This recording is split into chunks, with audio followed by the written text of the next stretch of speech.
वसुदेवसुतं देवं कंसचानूरमर्दनं देवकी परमानन्दं कृष्णो वन्दे जगद्गुरुं श्रीकृष्णो वन्दे जगद्गुरुम्. Pranams from Dr. R.J. Kalpana. Welcome to the study of the Bhagavad Gita. In the earlier few shlokas, we studied how actions affect the karma yogis who are bound to walk on the path of action. And Krishna there teaches us how, even though we might walk on the path of action, and even though by the very nature of the dimension that we are in, we have to act. And Krishna here teaches us how to release ourselves from the samskaras that are generated by those very actions, how to remain free from the bondage of birth and death and remain untainted by actions and attain the bliss of God realization. And in the following shlokas, Krishna proceeds to describe the state of Sankhya Yogi. So in shloka 13, Krishna says, the self-controlled Sankhya Yogi, doing nothing himself and getting nothing done by others, rests happily in God, the embodiment of truth, knowledge and bliss, mentally relegating all actions to the mansion of 9 gates, the body with 9 openings.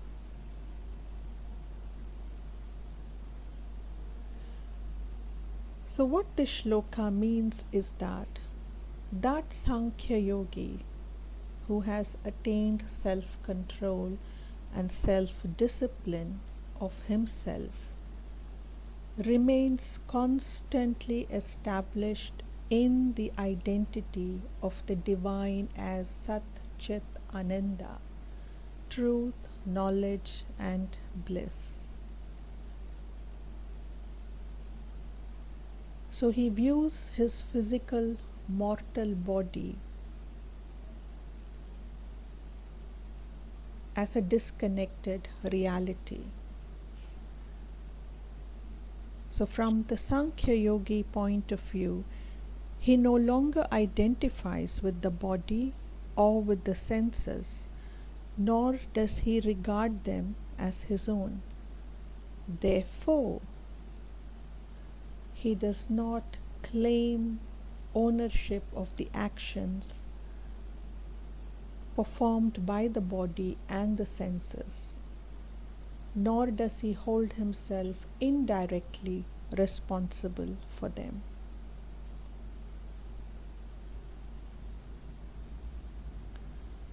He mentally relegates all his actions to the mansion of the 9 gates. That's a very poetic way of referring to the body with its 9 openings. The 9 cavities of the human body, a pair of eyes, a pair of ears, a pair of nostrils, a mouth, the organ of reproduction and excretion. And therefore we have 9 gates or 9 openings in the human body. So the Sankhya Yogi renounces all forms of activity. He does not claim any ownership And his renunciation is through the faculty of discrimination.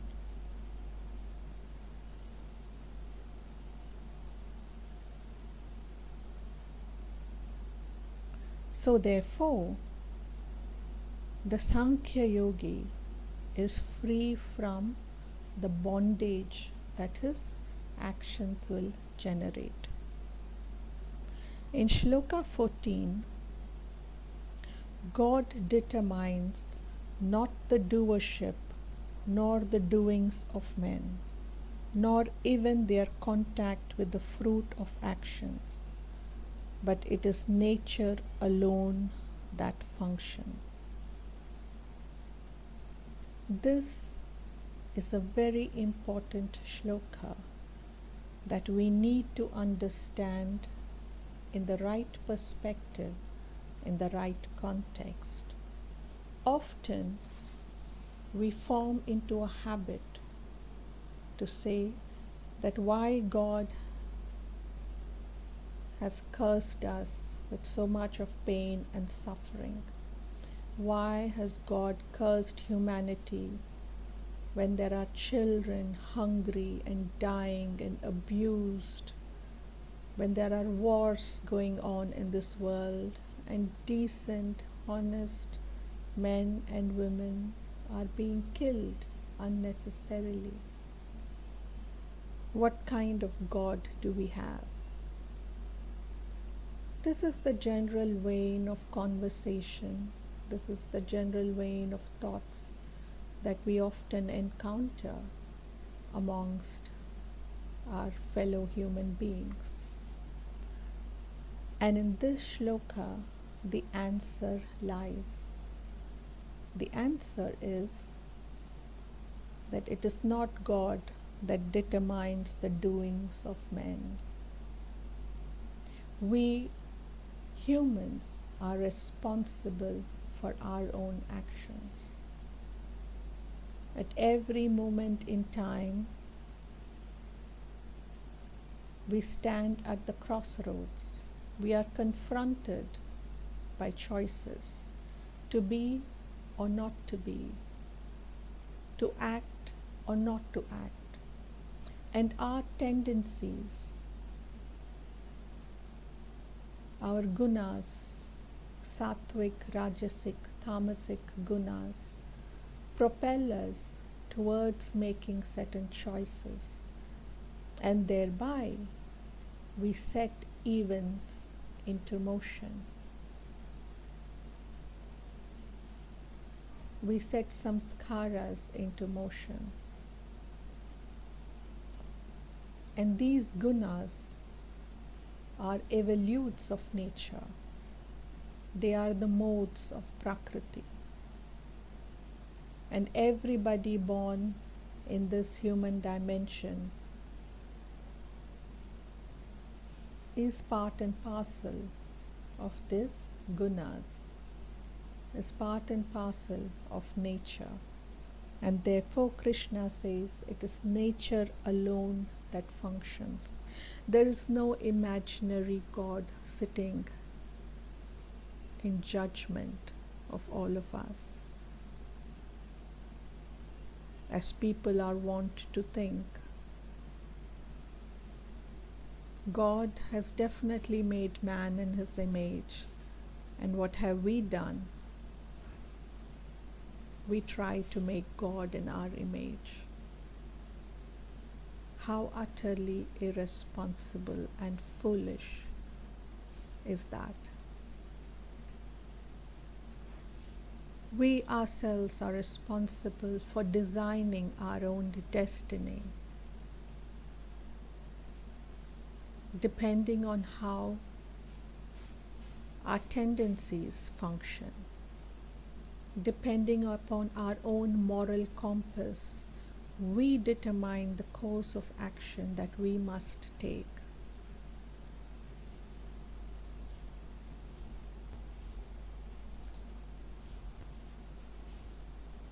And therefore, it is very easy to blame someone else for our actions in a very immature fashion. And so here the shloka, Krishna says, God determines not the doership nor the doings of men, nor even their contact with the fruit of actions, but it is nature alone that functions.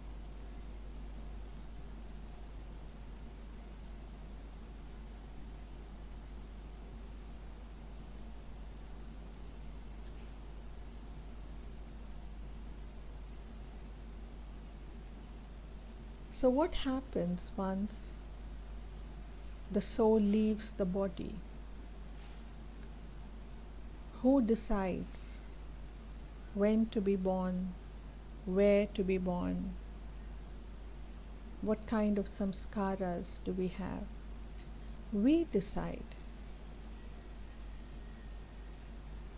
It is our own soul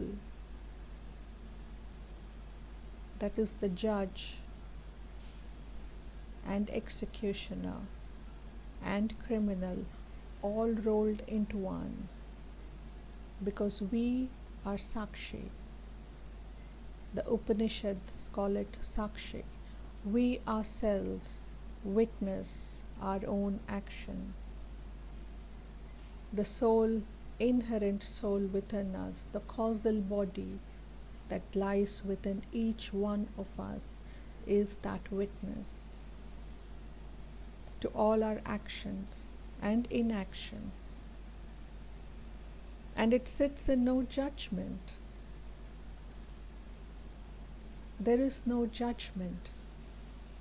All that is there are samskaras, the bhog of which we need to undergo, the experience of those samskaras that we need to undergo. We have generated an action. There has to be an equal and opposite reaction. And we must be prepared to face that reaction.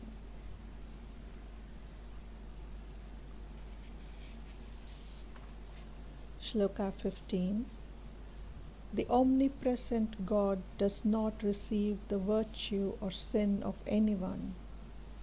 Knowledge is enveloped in ignorance. Hence it is that beings are constantly falling a prey to delusion.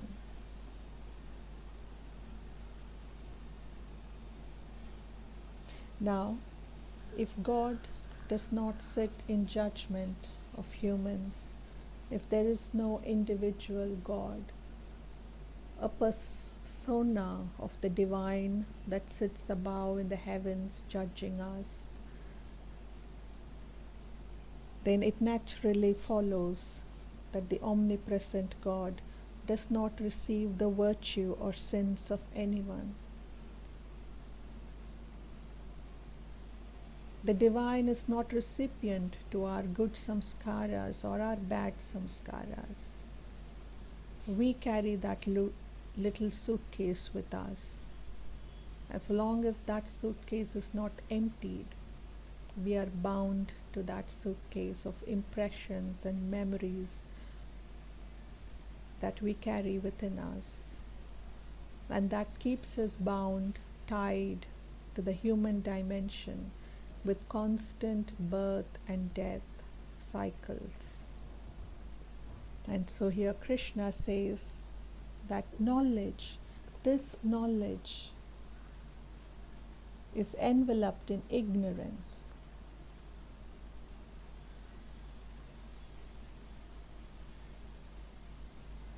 And therefore, with this ignorance, people become delusional.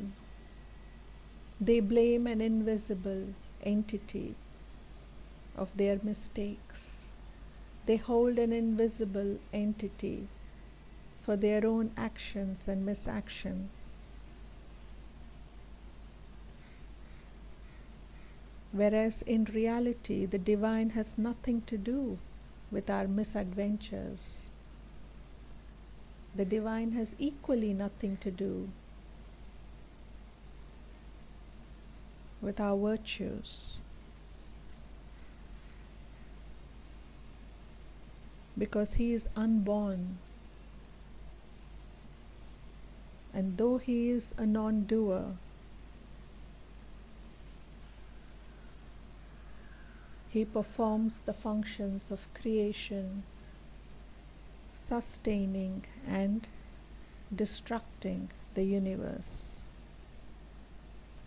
In Sloka 16, in the case, however, to those who said ignorance has been set aside by true knowledge of God, that wisdom, shining like the sun, reveals the Supreme.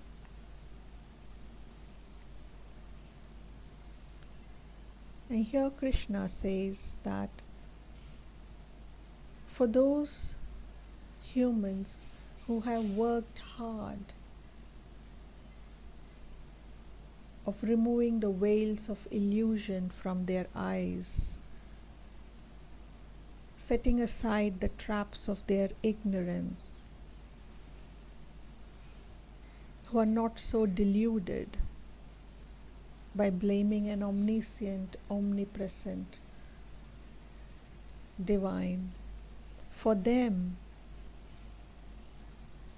the wisdom shines like the sun.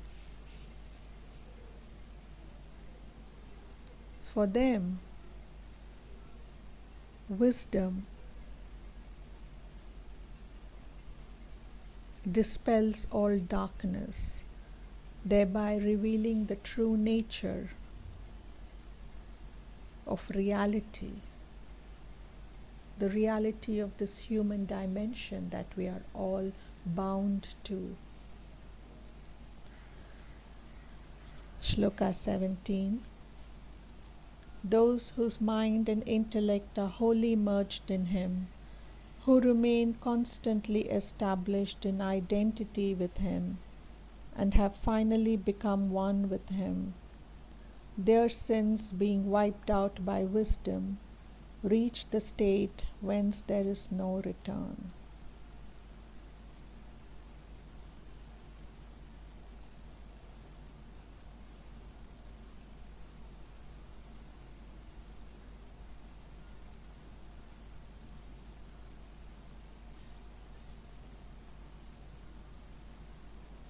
So here Krishna says that the manas and buddhi, mind and intellect, to remain in constant remembrance of the divine, who are completely focused, whose singular goal in life is to attain merger with that divine.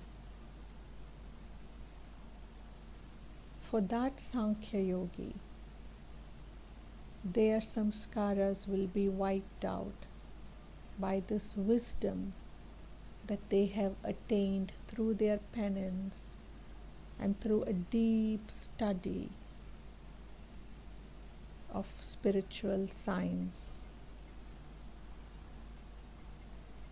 And thereby they will reach merger with the divine, from which there is no return back to a human dimension.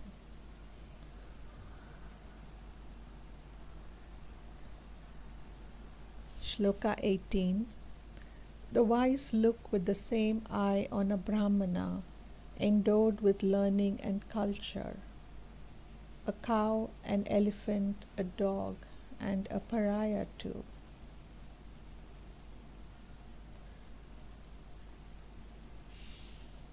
The wise person, and in Sanskrit the word is panditaha, pandit, one endowed with learning and culture. A pandit, the wise man, he looks the same upon everybody equally, be it a Brahmin, be it a cow, or be it a pariah.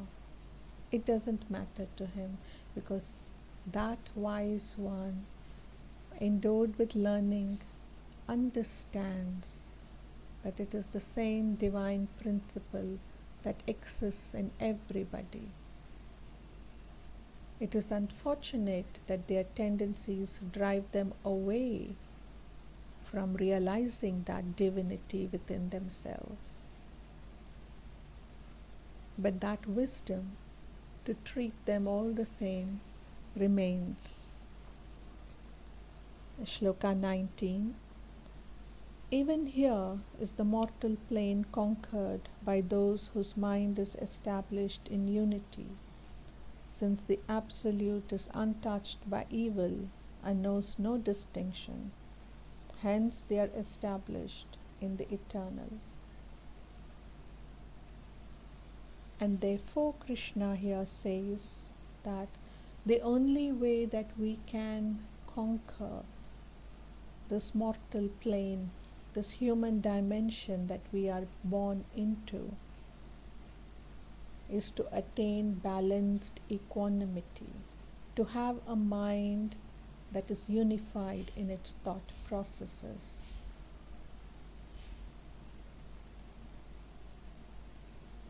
And with that unity, approach the divine, because that divine is a unified principle. The divine is not bound to dualities. The dualities are exclusively present in the human dimension, in this world of matter that we are all born into. The human has to transcend nature, has to transcend the dualities present in the nature, attain a unified consciousness in order to be merged with the divine. And then, and only then, will they be established in that eternal principle. So rise above the gunas, sattvic, rajasic and tamasic, because they all are fraught with partialities and prejudices.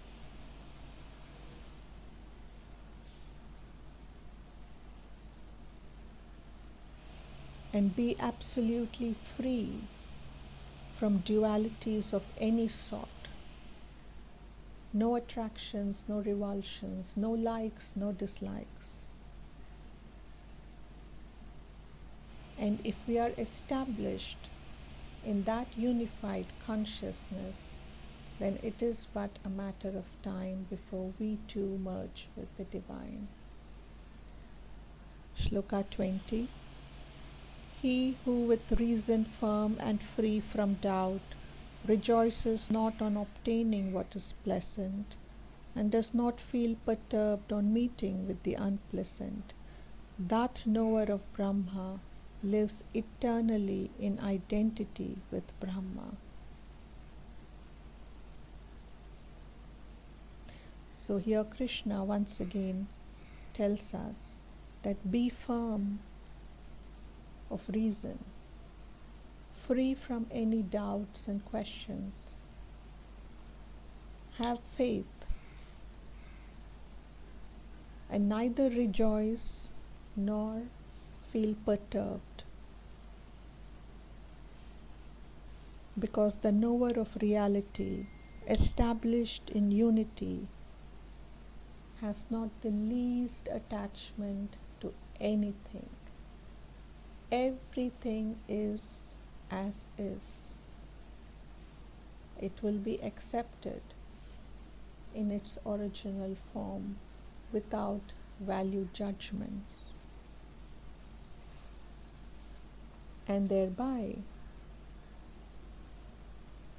if his intellect is steady and firm,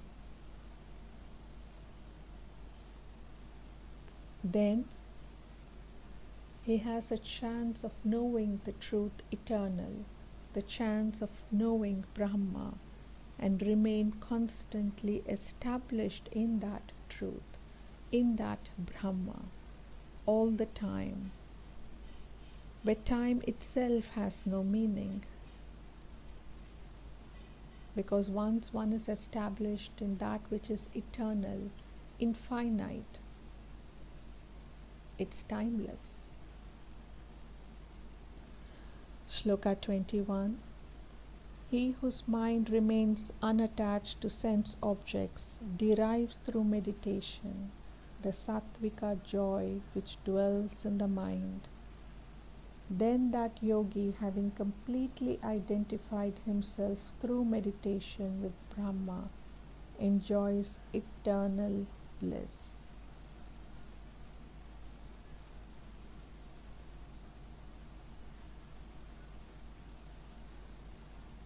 So here Krishna is giving us the ways and means of attaining that state of unified consciousness. So here Krishna says, train your mind, discipline the mind to remain unattached to sense objects. Detach from the pleasures of the senses. Meaning what?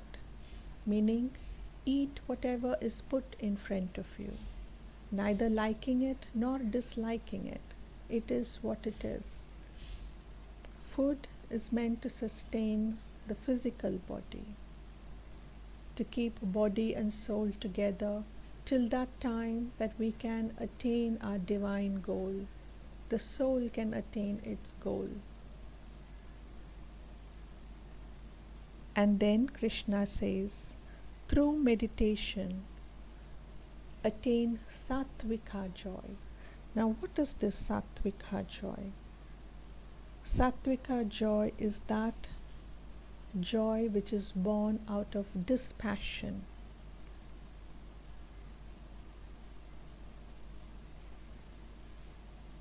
Which is not derived from sense indulgences, but is derived from a quietism, a quietude of a higher nature. And then that yogi, having completely identified himself through meditation with the Brahma, through meditation, through the act of meditation, that yogi merges with that divine and therefore enjoys eternal bliss. Shloka 22. Krishna says, the pleasures which are born of sense contacts are verily a source of suffering only, although they appear as enjoyable to world-minded people. They have a beginning and an end, because they come and they go. Arjuna, it is for this reason that a wise man does not indulge in them.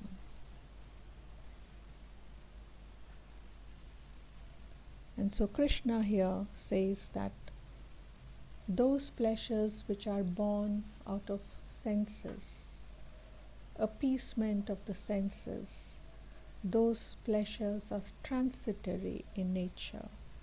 They come, they go. They have a clearly defined beginning and an ending. They are time bound. They do not last. They are not eternal, nor is their duration infinite. They appear enjoyable,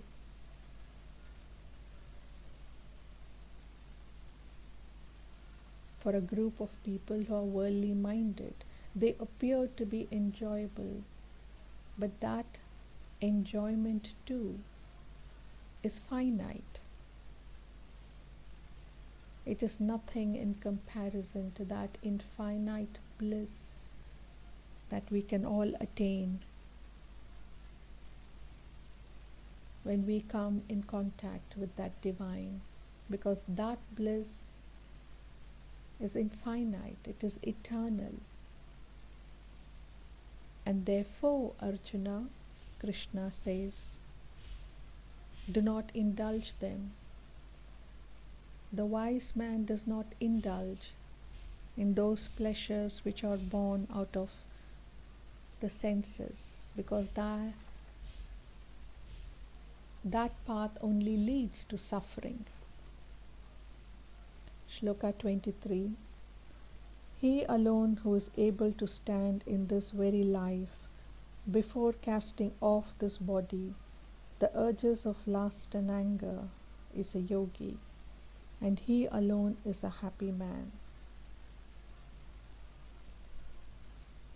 Categorically, Krishna says in this shloka that in this very life, renounce lust and anger, renounce the dualities, renounce the pleasures of the senses, and only then will you be called a yogi.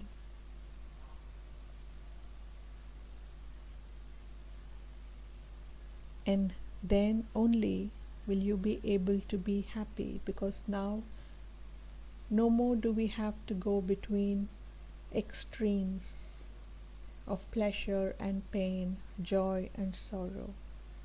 We stand firm in steadfastness. We stand firm in equanimity of mind.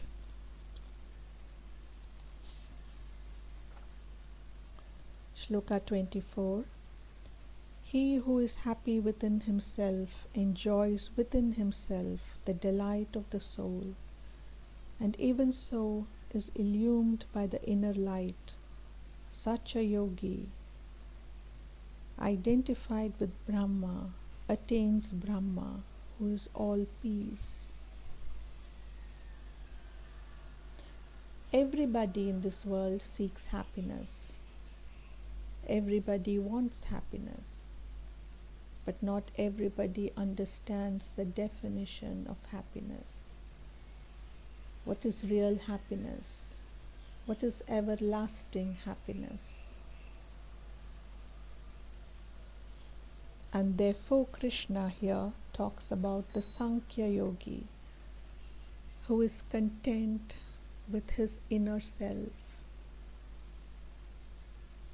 meaning the presence of the divine within him, the Antaryaman, who delights in the presence of the divine and is illumined by the divine light. And then, through the process of yoga, attains Brahma. That Sankhya yogi is at peace. That Sankhya yogi understands what peace is, experiences the quality and the unique nature of peace, the unique nature of bliss that is infinite, because now he is merged with the divine. He is in that.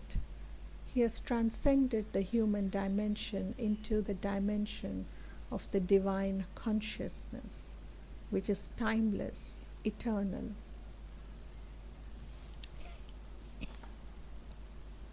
Shloka 25.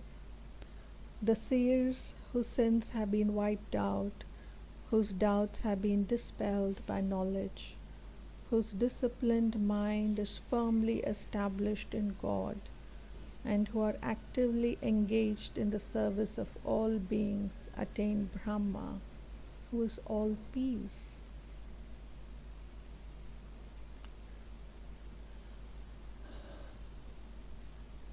And so now Krishna speaks in this shloka about the various steps in the process that one has to follow. First, whose sins have been wiped out.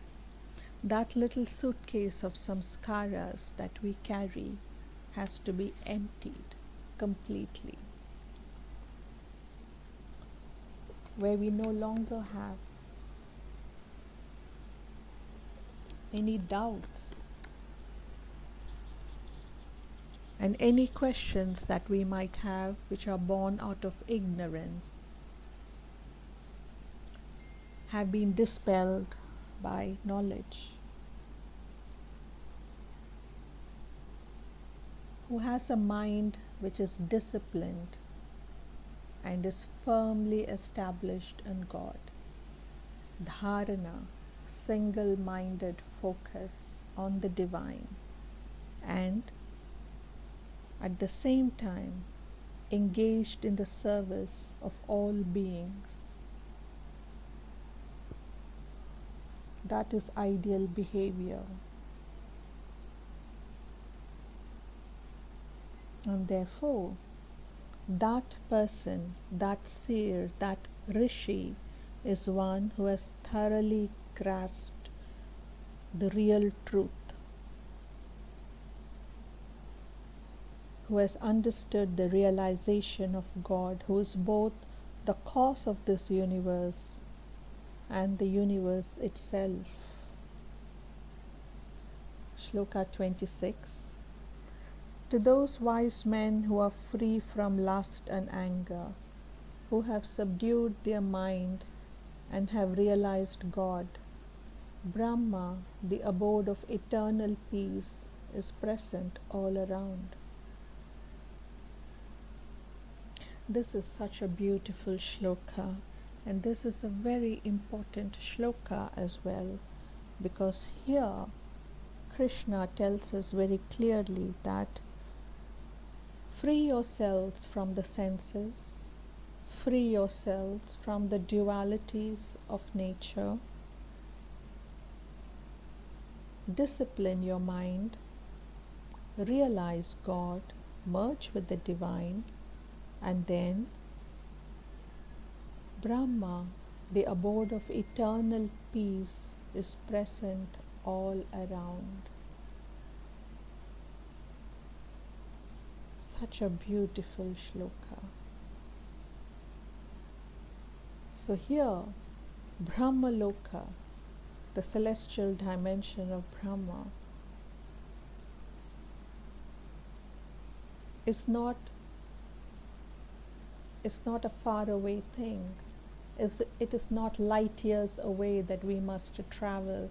It's not a physical place that we have to travel to get to, somewhere far away in the planet, in the Milky Way, in the universe, and lying nestled probably between Saturn and Neptune. It is all around us. We carry heaven within us. And equally, we also carry hell within us. It is up to us to make heaven on earth. And that is why he says, Brahma, the abode of eternal peace, is present all around. To that wise man, to that yogi who has freed himself from lust and anger, from the senses, disciplined their mind, risen above the dualities of nature, merged with the divine, then there is bliss all around.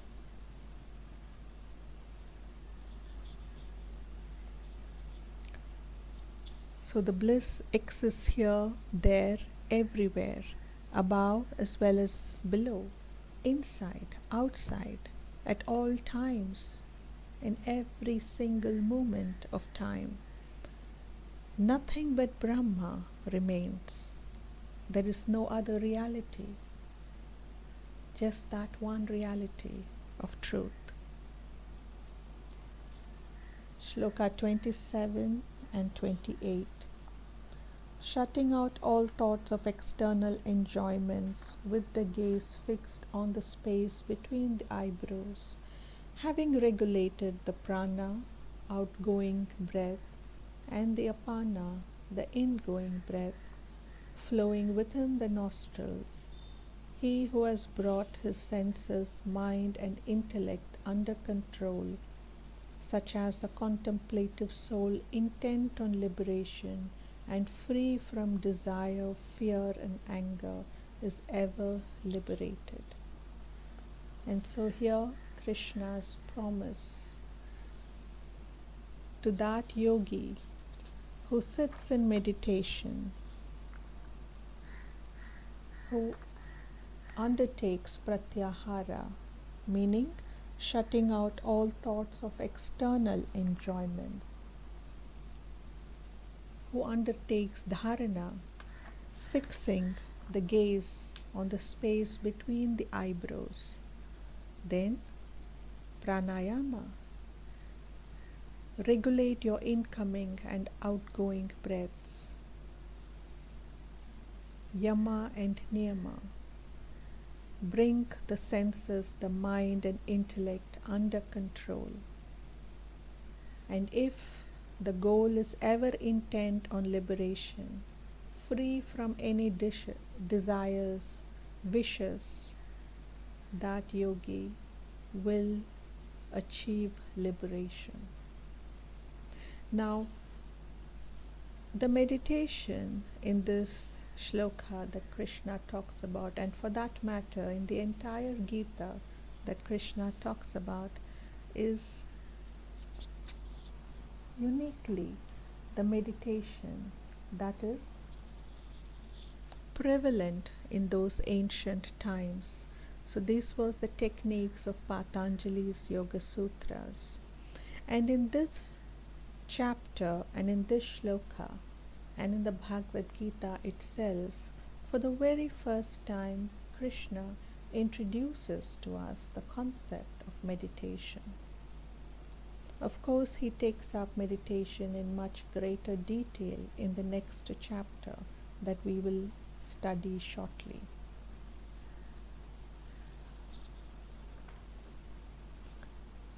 The last shloka of this chapter, shloka 29, Krishna says, having known me in reality as the enjoyer of all sacrifices and austerities, the supreme Lord of all the worlds, and the disinterested friend of all beings, my devotee attains peace.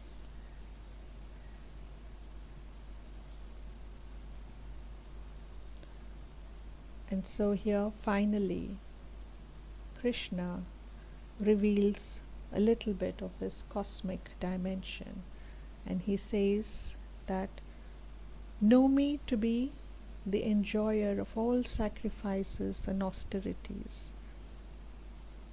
Everything, every fasting that we undertake, every puja, every Vedic rites and rituals that we undertake,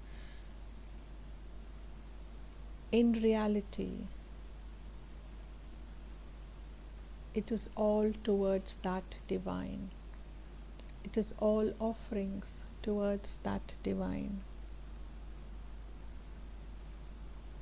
Because he is the master of the eastern quarter, master of the western quarter, master of the northern quarter, and master of the southern quarter.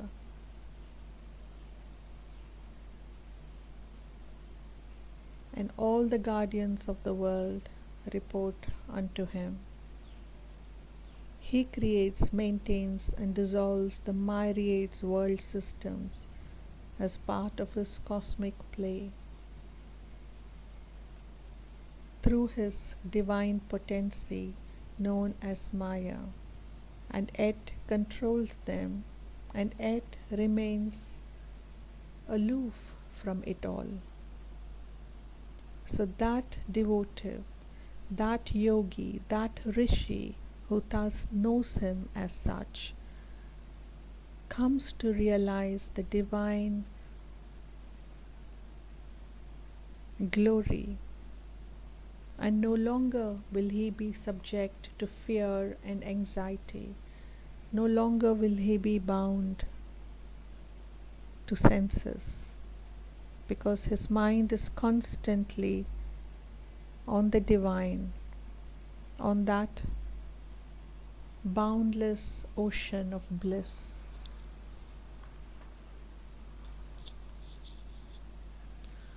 Om Tatsadita Shrimad Bhagavad Gita Upanishadsu Brahma Vidyayan Yoga Shastre Shri Krishna Arjuna Samvade KarmaSamnyasaYogo Nama Panchamodhyayaha. Thus, in the Upanishad, sung by the Lord, the science of Brahma, the scripture of Yoga, the dialogue between Shri Krishna and Arjuna, ends the 5th chapter titled The Yoga of Action and Knowledge. Om Yogesho Satchidanando Vasudevo Rajapriyam Dharma Samstapakam Viram Krishno Vande Jagat Gurum. Shri Krishno Vande Jagat Gurum. Om Shri Krishnarpanamastu.